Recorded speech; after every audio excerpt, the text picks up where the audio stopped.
just going to give you all a minute. Thank you for coming here today for this important rally.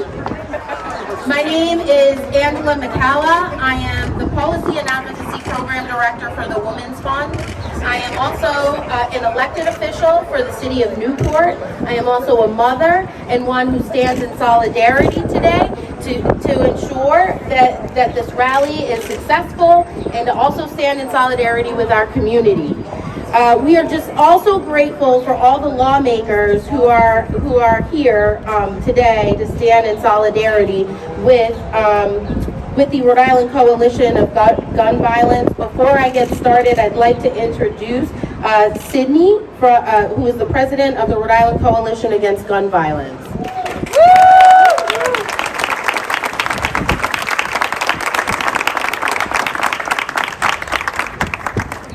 Thank you, Angela, for that introduction. I am Sydney Monstreet-Quas. I am the board chair of Rhode Island Coalition Against Gun Violence. We remain committed to addressing gun violence as an urgent public health crisis. Thank you, elected officials, community leaders, teachers, students, advocates, for being here today to support the passage of gun violence prevention bills. And to all the legislators behind me who are present today, we are grateful for your support and for your sponsorship of these life-saving bills.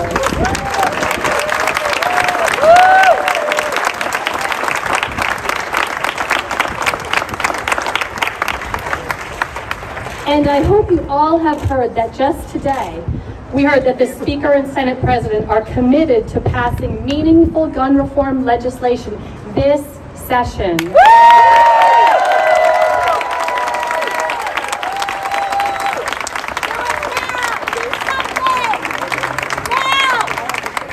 We are united in our efforts to keep Rhode Islanders safe from gun violence. The past few weeks have been very raw. We are all mourning the brutal murders of communities of people, of loved ones, of children, and our hearts are broken. The unimaginable and senseless loss of so many lives in a community is unbearable. Futures have been erased instantly. There are really no words strong enough to describe how I feel, but I do know that I am angry that we have not passed more gun violence prevention bills here in Rhode Island.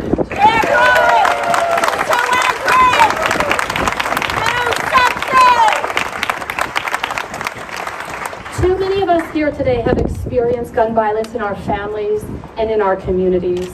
We must take action to prevent other families from experiencing the shattering loss and trauma that occurs when you lose a loved one to gun violence. We must take action to prevent the carnage of gun violence from terrorizing our families, our children, and our neighborhoods. We can no longer tolerate gun violence prevention bills being held for further study.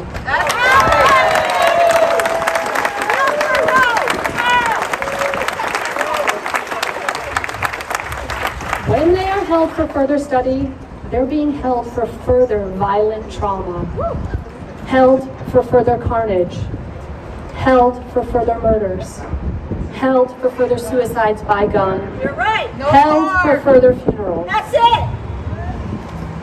When our elected officials are willing to pass gun violence prevention bills, they will be declaring that enough is enough, that the carnage is unacceptable and must stop, and that the status quo is not tolerable. Enough is enough. Enough is enough. Enough is enough.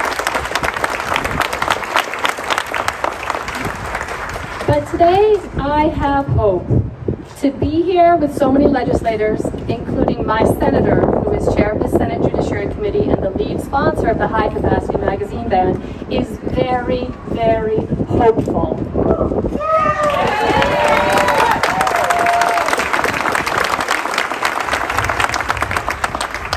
I hope that our elected leaders will use their power to assure that these bills get a vote now. It is time for a vote. Yes.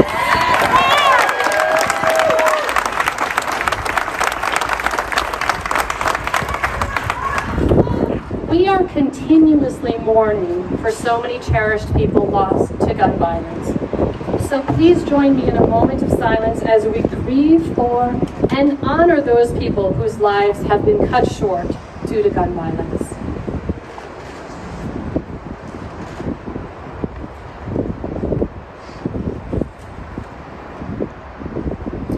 Thank you for being here.